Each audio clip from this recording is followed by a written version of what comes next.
আজ হলো পৌষ সংক্রান্তি।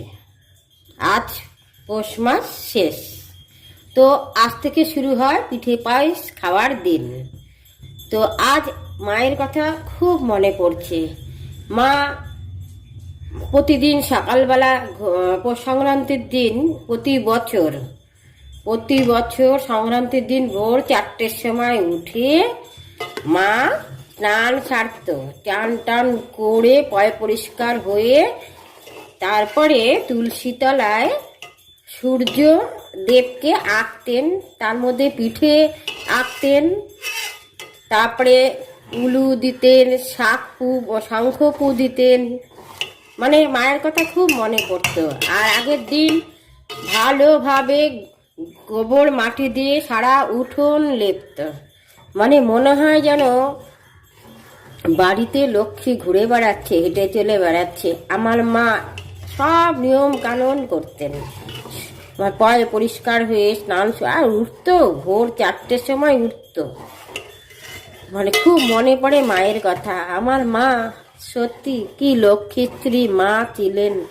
মাকে দেখলেই মনে হয় মায়ের শরীরে লক্ষ্মী বিরাজমান, আর সারা বাড়িতে মনে হয় যেন মা লক্ষ্মী হেঁটে বেড়াচ্ছেন মায়ের পয় পরিষ্কারের জন্য। সত্যি আজ খুব মনে পড়ছে। এখন বয়স হয়ে গেছে, দুধ জাল হয়ে গেছে, চালটা ধুয়ে ঘিয়ে মাখিয়ে দিয়ে দিয়েছি। আমার মা এভাবেই পায়েস বানাতেন। তো ঘিয়ের মধ্যে মাখাতো আগে চালটাকে, তা আমি চালটা ধুয়ে নেই। আগের দিনে মানুষ শুকনো পরিষ্কার ন্যাকড়া দিয়ে চালটাকে মুছিয়ে নিতে ভালো করে। আমি সেটা করি না, আমি চালটা ধুয়েই নেই, ধুয়ে ঘি মাখাই। আর মায়েরা চালটা ভালো করে শুকনো ন্যাকড়া দিয়ে, পরিষ্কার ন্যাকড়া দিয়ে মুছিয়ে ঘি মাখিয়ে তারপরে দুধের মধ্যে দিতেন। তো এভাবে পায়েসটা এখন আমি বানিয়ে নিচ্ছি। সত্যি আজকে মায়ের কথা খুব মনে পড়ছে, খুব খুব মনে পড়ে মায়ের কথা। সেই ছোটবেলায় মাকে দেখতাম তো, সত্যি মায়ের পায়ে চওড়া আলতা, কপালে বড় টিপ, সিঁদুরের টিপ, মাথায় চওড়া সিঁদুর। ওহ, মাকে কি দারুণ লাগতো দেখতে সত্যি।